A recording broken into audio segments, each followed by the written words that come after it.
good does Coca-Cola do you physically? I think Coca-Cola, as the introduction said, does have some sugar in it. It is energy. Is it an absolute necessity?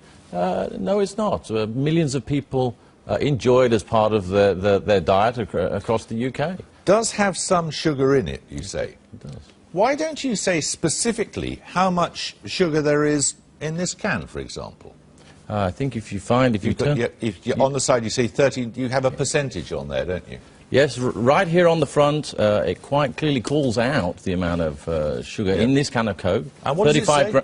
35 grams, which is 6 teaspoons of sugar, which is, you know, about the same amount of calories as a cappuccino or half a croissant. So there is calories. And actually, what we're doing is to say, look, the information is here. We want to actually promote and make sure. Do you imagine people know if they go to the cinema and they get, this is a small one and there are big ones here too. You go to the cinema and you get a jug of Coke like this. Do you think people have any idea how much sugar's in it? And maybe they don't. And I think one of the things we need to do. Look at this. 23 sachets of sugar in that single container, the equivalent thereof.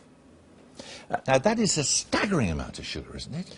That is why we're very focused, as one of the things we're doing, on getting the information out there. We're not trying to hide the information behind what's in a Coca-Cola Classic. But there's zero sugar in a Coke Zero. Well, clearly, it's called a Coke Zero. But the Coke Classic, look at this one here.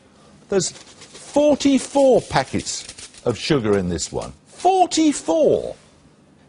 Indeed there are, and I think what we're saying is, look, we want to make sure that people have the information available to them so that they can make the choices, and if they don't want the big one, then fine, and that clearly is not one that's going to be for everyone.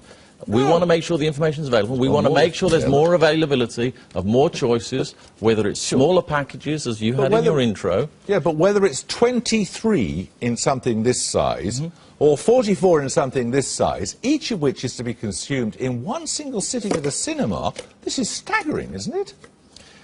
Look, I think we do need to recognise that things need to change, that the bigger cups need to come down. I don't think that we are talking that the world can't change and the world doesn't need to move on.